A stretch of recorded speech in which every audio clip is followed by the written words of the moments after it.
جیسا کہ حدیث رسول صلی اللہ علیہ وسلم نے فرمایا کہ الموت تحفۃ المؤمن، مومن کے حق میں موت جو ہے وہ اللہ تعالیٰ کا تحفہ اور عطیہ ہے۔ دوسری حدیث میں فرمایا کہ الموت جسر یصل الحبیب الی الحبیب او کما قال النبی صلی اللہ علیہ وسلم، کہ موت تو ایک بریج اور ایک پل ہے، حبیب کو حبیب سے ملا دیتا ہے، حبیب کو حبیب سے ملا دیتا ہے۔ گویا اللہ تعالیٰ سے لقاء اور ملاقات کا جو سبب اور جو ذریعہ ہے وہ موت ہے۔ اسی لیے اللہ والوں کو دیکھا کہ وہ موت کے لیے تیار رہتے ہیں، مرنے کے لیے۔ ایک اللہ والے راستے میں جا رہے تھے کہ ایک شخص سفید کپڑے پہنے ہوئے آ گئے اور ان سے مصافحہ کیا اور سلام کر کے ان کو ٹھہرانے کی کوشش کی، تو بزرگ نے کہا کہ مجھے دیر ہو رہی، جلدی جانے دو۔ کہا مجھے پہچانتے نہیں؟ کہا میں کسی کو نہیں پہچانتا۔ کہا کس کو پہچانتے ہیں؟ کہا میں تو صرف میرے اللہ اور میرے مولا کو پہچانتا ہوں، اللہ کے علاوہ مجھے کسی سے ملنے کا شوق نہیں ہے۔ کہا اچھا جب یہی بات ہے تو سن لو، میں تو ملک الموت ہوں۔ کہا اوفو آنا مبارک ہو۔ کہا میرا نام سن کر تو اچھے اچھوں کو ڈر لگتا ہے، اور تم ہے کہ میرے نام سے خوش ہو گئے۔ کہا تم ہی تو وہ ہے کہ جو اللہ سے ملاقات کروا دیں گے اور اللہ سے ملاقات کا ذریعہ ہے۔ تو یہ حال ہے اللہ والوں کا کہ وہ اللہ کی ملاقات کے لیے بےتاب رہتے ہیں۔ ہمارے نانا تھے حضرت مفتی عبدالرحیم صاحب لاجپوری رحمت اللہ علیہ، ان کو ایک مرتبہ پوچھا کہ حضرت طبیعت کیسی ہے، جبکہ وہ کافی بیمار تھے، تو فارسی کا ایک شعر سنایا انہوں نے کہ زندہ کنی عطائے تو ورب کشی فدائے تو دل شدہ مبتلائے تو ہرچے کنی رضائے تو، زندہ رکھے تیری مہربانی ہے، تیرا انعام ہے، اور اگر اس کے خلاف ہے یعنی موت ہے تو میں تو تیرے اوپر جان قربان کرنے کے لیے تیار ہوں۔ اے اللہ میرا دل تو تجھ میں لگا ہوا ہے، دل شدہ مبتلا ہے تو، میرا دل تو اے اللہ تیری طرف لگا ہوا ہے، ہر چے کنی رضائے تو جو کچھ کرے میں اس کے اوپر راضی ہوں، تیرے فیصلے پر ہم راضی ہیں۔ تو ہم بندے ہیں، اللہ تعالیٰ کے فیصلے پر راضی رہنا ہے۔ ہمارے حاجی صاحب کی موت اور ان کا انتقال واقعی ایک صدمہ دینے والی چیز ہے۔ جو محبوب ہوتا ہے اس کا صدمہ تو ضرور ہوتا ہے، لیکن جس طریقے سے دنیا کے رشتہ دار یہ چاہتے ہیں کہ یہ ہمارے درمیان میں رہے، اسی طریقے سے جو پہلے مر کر جا چکے ہیں دنیا سے، وہ اس تمنا میں رہتے ہیں کہ یہ کب آوے اور ہم ملاقات کریں، وہ انتظار میں رہتے ہیں، تو وہ لوگ بھی تو خوش ہو جاتے ہیں۔ اسی لیے تو آتا ہے حدیث پاک میں کہ جب قبر کے سوال اور جواب ہو جاتے ہیں، اس کے بعد فرشتے اس کو سلا دیتے ہیں کہ سو جاؤ، آرام کرو آرام کرو۔ تمام رشتہ دار قریب آنا چاہتے ہیں اس کی ملاقات کے لیے، تو وہ کہتے ہیں فرشتے کہ بھئی سونے دو، بہت تھک کر آیا ہے یہ۔ تو وہ کہتا ہے کہ نہیں مجھے بھی تو ان سے ملاقات کا شوق ہے، آنے دو۔ تو وہ پھر سب آتے ہیں اور ملاقات کرتے ہیں اور خیریت پوچھتے ہیں ایک دوسرے کی۔ تو خیر خلاصہ کلام یہ ہے کہ موت کوئی صدمے کی چیز نہیں ہے۔ یہ جو رونا آتا ہے یہ موت پر کوئی نہیں روتا، بلکہ رونا جو آتا ہے وہ جدائی کے اوپر آتا ہے۔ اس لیے دیکھا ہوگا کہ کوئی سفر کر کے ہمارے درمیان میں سے جاتا ہے تب بھی روتے ہیں، تو بھائی اس کا انتقال تو نہیں ہو گیا، موت تو نہیں آ گئی اس کی، پھر کیوں رو رہے ہیں؟ تو کہا موت نہیں بلکہ جدائی کے، پتہ نہیں اب کب ملاقات ہوگی۔ تو رونا جو آتا ہے وہ جدائی کے اوپر آتا ہے۔ اور کسی کی موت جب اچھی ہوتی ہے، کلمے والی موت ہوتی ہے، استغفار کرتے ہوئے جائے، اللہ کا نام لے کر جاتا ہے، تو ایسی موت کو لوگ قابل رشک شمار کرتے ہیں کہ بھئی بہت اچھی موت تھی، اللہ کرے کہ ہماری موت بھی ایسی آئے۔ یعنی لوگ یہ تمنائیں کرتے ہیں، پتہ چلا کہ موت کوئی خراب چیز ہے ہی نہیں، موت کے اوپر رونا نہیں آتا، رونا جو آ رہا ہے وہ جدائی کے اوپر آ رہا ہے کہ بھئی جدائی ہو گئی ہے۔ لیکن مرنے والا ہمیں سبق دے کر جاتا ہے، پیغام دے کر جاتا ہے، سبق دے کر جاتا ہے، پیغام دے کر جاتا ہے۔ ایک مثال سے سمجھیے کہ آدمی کہیں فورین جا رہا ہو اور رشتہ دار رو رہے ہوں تو وہ ایک جملہ کہتا ہے کبھی کبھی قریبی رشتہ داروں سے کہ ایک کام کرو، آپ فلاں آدمی جو بہت روتا ہے یا اس کے بہت قریب ہے، کہا کہ ہم آپ کے بغیر نہیں رہ سکیں گے، کیا کہتے کہ ایک کام کرو، میرے نمبر پر آپ کے پاسپورٹ کاپی جو ہے نا وہ سینڈ کر دینا، میں جانے کے بعد آپ کی ویزا کی کوشش کرتا ہوں، آپ کو بھی ہم وہاں بلا لیں گے۔ تو وہ کتنا خوش ہو جاتا، رونا دھونا سب بند، بلکہ آتے آتے راستے میں سے پلاننگ شروع کر دے گا کہ کون سی بیگ لے جاؤں گا، کب کی فلائٹ ہوگی، کیسے جانا ہے مجھے۔ اب تیاری کے اندر دماغ لگ گیا، پورا دماغ تیاری میں لگ گیا۔ تو ایسے ہی مرنے والا جب جاتا ہے تو وہ کہتا ہے کہ میں بھی لوگوں کو قبرستان تک چھوڑنے جاتا تھا تو چھوڑ کر چلے آتا تھا میں، لیکن جس طریقے سے آج تم مجھے چھوڑنے آئے ہو ایک دن تمہیں بھی کوئی چھوڑنے اسی طریقے سے آئے گا۔ تو جب یہ ہے کہ سب کا جانا یقینی ہے، اسی لیے حدیث پاک میں نبی کریم صلی اللہ تعالی علیہ وسلم نے ارشاد فرمایا اکثروا ذکر ہادم اللذات، او لوگو تمہاری لذتوں کو ختم کر دینے والی چیز یعنی موت کو زیادہ سے زیادہ یاد کرو۔ ایک اللہ والے کہنے لگے کہ برف بیچنے والے نے مجھے اپنی زندگی کی قدر سمجھا دی، برف بیچنے والے نے زندگی کی حقیقت سمجھا دی۔ کہا زندگی کی حقیقت برف بیچنے والے نے؟ کہا لے لو پگھل رہا ہے، لے لو۔ برف کا یہی حال ہے کہ اس کو لیا جائے پانی میں ڈال دو تو فائدہ دے گا، ٹھنڈا کر دے گا، کولڈ ڈرنکس بنا کر پیئیں گے، لیکن اگر برف کو کوئی ایسے ہی چھوڑ دے تو وہ پگھل کر اپنے آپ کو ختم کر دے گا۔ یہ ہماری زندگی جو ہے نا یہ بھی برف کے مانند پگھل رہی ہے، اس کا فائدہ اٹھائیں، قدر کریں، اللہ کی یاد میں اپنے وقت کو گزاریں، اور اللہ کی یاد کے لیے اللہ سے توفیق مانگنی پڑے گی کہ اللہ کو توفیق نصیب فرما، اپنا فضل نصیب فرما، تیری عبادتوں میں دل لگا دے۔ ابھی لاک ڈاؤن میں واٹس ایپ کے اوپر ایک بہت اچھا پیغام آیا، کبھی کبھی اچھا بھی آ جاتا ہے، اکثر تو برے ہوتے ہیں، کبھی کبھی اچھا بھی آ جاتا ہے۔ اچھے میں یہ آیا کہ عبادت کے لیے تنہائی کی ضرورت نہیں ہے، توفیق کی ضرورت ہے۔ فرصت تو بہت ملی لوگوں کو، 2 3 مہینے گھر میں سے باہر نہیں نکل سکے، مسجد میں بھی نہیں جا سک رہے تھے، گھر میں چاہیے تو یہ تھا کہ قرآن شریف خوب پڑھتے، روزانہ ایک قرآن شریف کی تلاوت کرتے، روزانہ درود شریف ہزاروں کی تعداد میں پڑھ لیتے، لیکن گھروں میں رہ کر بھی کئی لوگ ایسے کہ جو نماز نہیں پڑھ سکے، دعائیں نہیں کر سکے، اللہ کو یاد نہیں کر سکے۔ مصیبت اور حالات کے اندر بھی اگر دعاؤں میں اور عبادت میں دل نہ لگے تو یہ اللہ کا عذاب ہے، اور مصیبتوں میں اور تکلیفوں میں اللہ کی طرف توجہ نصیب ہو جائے تو یہ انعام ہے باری تعالیٰ کا، بہت بڑا انعام ہے۔ کتنے بندوں نے فائدہ اٹھایا الحمدللہ۔ ہمیں رمضان المبارک کے اندر وہ ایسے ساتھی جو بیچارے رکشہ ڈرائیور تھے لیکن حافظ قرآن تھے، اور کچھ ایسے بھی تھے، ایسے بھی ملے کہ جنہوں نے یہ کہا کہ الحمدللہ میں نے رمضان میں صبح اور شام ملا کر 2 قرآن ختم کیے روزانہ۔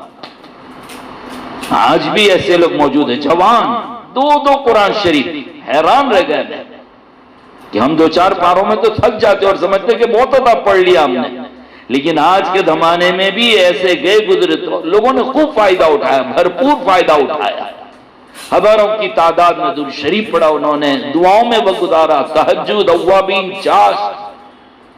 تو یہ زندگی ہے۔ دیکھیے کیسے کیسے لوگ دنیا سے جا رہے ہیں، نیک لوگ جا رہے ہیں، اللہ والے جا رہے ہیں۔ جب حضرت مسیح الامت مولانا مسیح اللہ خان صاحب جلال آبادی رحمت اللہ علیہ کا انتقال ہوا تھا، مجھے یاد ہے کہ ہمارے نانا حضرت مفتی عبدالرحیم صاحب لاجپور رحمت اللہ علیہ کہنے لگے ڈر لگتا ہے ایسے اللہ والے جب چلے جاتے ہیں تو کہیں ڈر لگتا ہے کہ اللہ کا عذاب نہ جائے۔ اللہ والوں کی یاد سے، ان کی برکتوں سے اور ان کی دعاؤں سے عذاب رکے رہتے ہیں۔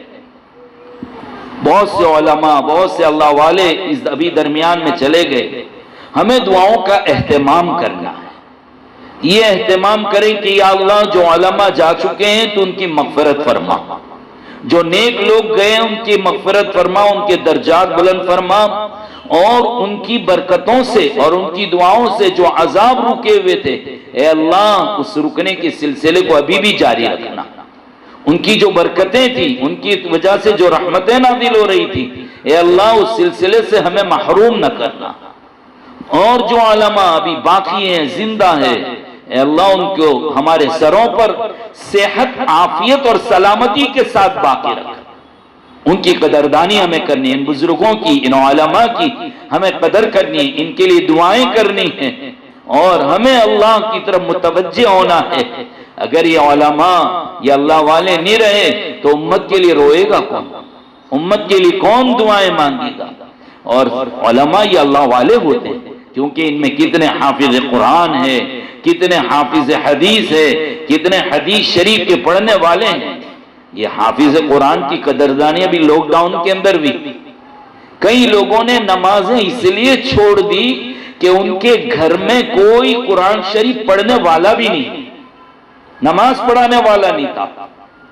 ایک مرتبہ ایک ساتھی کا فون آیا، کہا کہ مول صاحب صرف 10 صورتیں یاد ہے، لیکن کیا کرے اللہ معاف کرے میرے چہرے پر داڑھی بھی نہیں ہے، لیکن میرے اطراف میں میرے قریب میں کوئی بھی ایسا نہیں ہے کہ جس کو 2-4 صورتیں یاد ہو.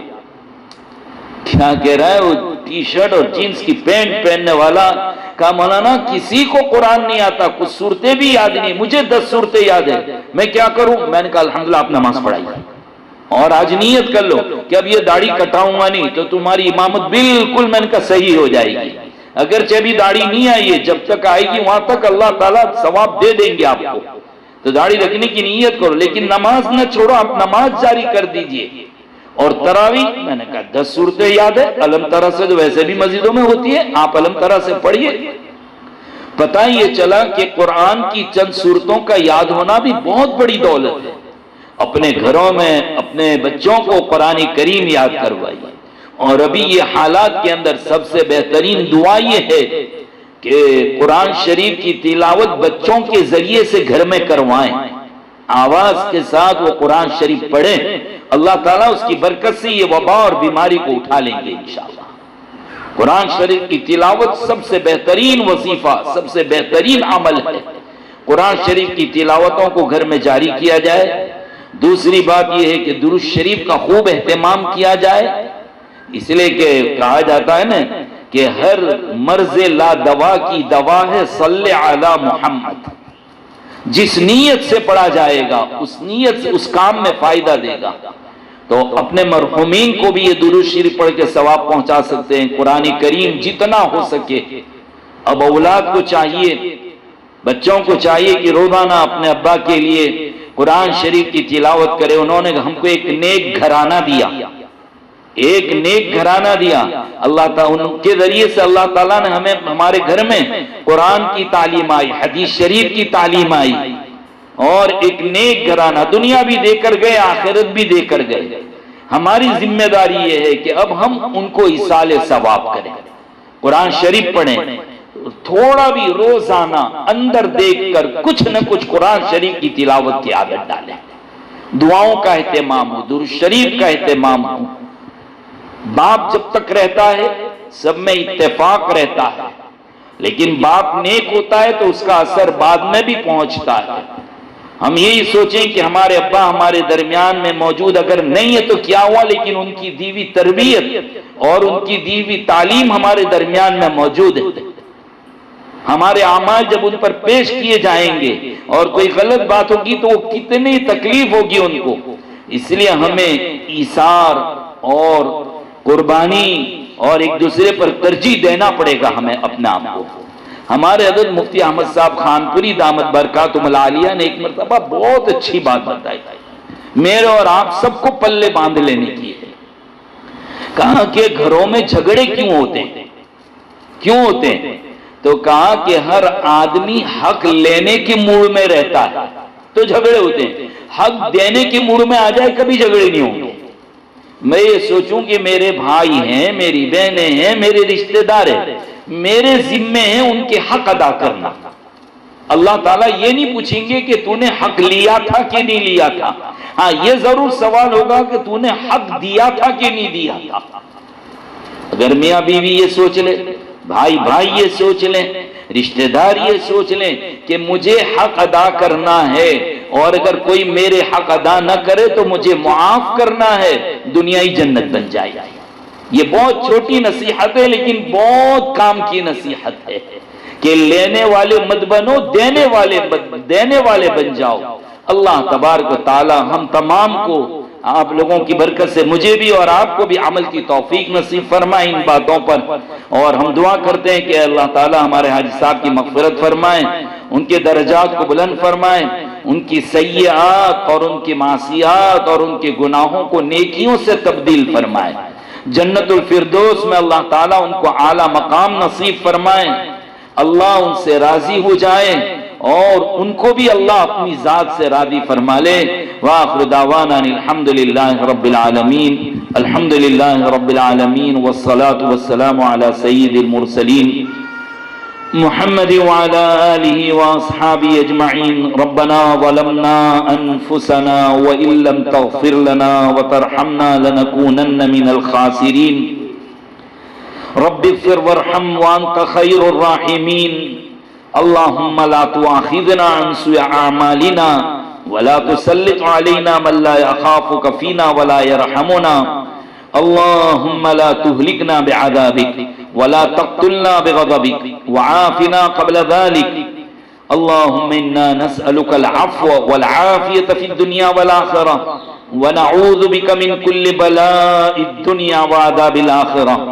اللهم اغفر له وارحمه وعافه واعف عنه وأكرم نزله ووسع مدخله واغسله بالماء والثلج والبرد ونقه من الخطايا كما ينقى الثوب الأبيض من الدنس، وأبدله دارا خيرا من داره وأهلا خيرا من أهله وأدخله الجنة وأعيذه من عذاب القبر وعذاب النار۔ اللهم إنا نسألك رضاك والجنة ونعوذ بك من غضبك وسخطك والنار۔ يا حي يا قيوم برحمتك نستغيث، نستغفر الله نستغفر الله نستغفر الله۔ الہ العالمین ہمارے گناہوں کو معاف فرما، ہمیں بھی سچی توبہ کی توفیق نصیب فرما، گناہوں سے نفرت نصیب فرما، نیکیوں کا ذوق اور شوق نصیب فرما، پیشانی کے بال پکڑ پکڑ کر اے اللہ ہمیں نیکی کے کام میں لگا دے۔ اے اللہ آپ اپنی محبت ہمیں نصیب فرما دیجئے، ہماری اولاد کو بھی اپنی محبت نصیب فرما دیجئے۔ اے اللہ ہمیں اور ہماری اولاد کو اپنے حبیب صلی اللہ تعالی علیہ وسلم کا عشق حقیقی ہمیں نصیب فرما، اپنی معرفت، اپنا تعلق، اپنی مودت، اپنی محبت ہمیں نصیب فرما، گناہوں کو معاف فرما۔ الہی ہم توبہ کرتے ہیں، ہم توبہ کرتے ہیں۔ اے اللہ کئی مرتبہ توبہ کی لیکن جماؤ نہیں ہوتا، آپ مدد شامل حال فرمائیے، آپ توفیق شامل حال فرمائیے، اپنے فضل و کرم سے اللہ ہمیں گناہوں سے بچا لیجئے۔ اے اللہ نیکیوں کی توفیق عطا فرما، نیکیوں کے مواقع نصیب فرما۔ اے اللہ ہمارے مرحومین جو جا چکے ہیں ان سب کی مغفرت فرما، ان کے درجات کو بلند فرما، جنت الفردوس میں اعلیٰ مقام نصیب فرما، اعلیٰ علیین میں مقام نصیب فرما۔ اے اللہ پسماندگان کو صبر جمیل نصیب فرما، پسماندگان کو صبر جمیل نصیب فرما۔ اے اللہ ہمارے حاجی صاحب کی حیات اور زندگی میں جو رحمتوں اور برکتوں کا سلسلہ ان کی برکت سے جاری تھا، اے اللہ ان کی اولاد پر، ان کے رشتہ داروں پر اس سلسلے کو ختم نہ کر دینا۔ اے اللہ ان کے بعد بھی ان کی برکت اور رحمت کے سلسلے کو جاری رکھنا۔ یہ سب بھائی بہنوں میں اور رشتہ داروں میں خوب محبت نصیب فرما، ایک دوسرے کے حقوق کی ادائیگی کی توفیق عطا فرما۔ اے اللہ آپ راضی ہو جائیے، آپ راضی ہو جائیے اور ہم سب کو اپنی ذات سے راضی کر لیجئے۔ اے اللہ یہ جو وبا اور یہ بیماری آئی ہے آپ کو عاجز نہیں کر سکتی، اے اللہ چاہے کس نے پھیلائی ہو لیکن آپ کے قبضے قدرت میں ہے، اے اللہ آن کے آن اب دنیا سے اس بیماری کو ہٹا لیجئے، اے اللہ اٹھا لیجئے، اے اللہ اس کو دور فرما دیجئے۔ پروردگار ہم آپ سے اپنے لیے اور پوری امت کے لیے شفا کی درخواست کرتے ہیں، شفا کاملہ عاجلہ دائمہ نصیب فرما، ہمارے گھروں میں، ہمارے رشتہ داروں میں، ہمارے محلوں میں، ہماری بستیوں میں جو بھی بیمار ہے اللہ ان کو شفا کاملہ عاجلہ دائمہ نصیب فرما۔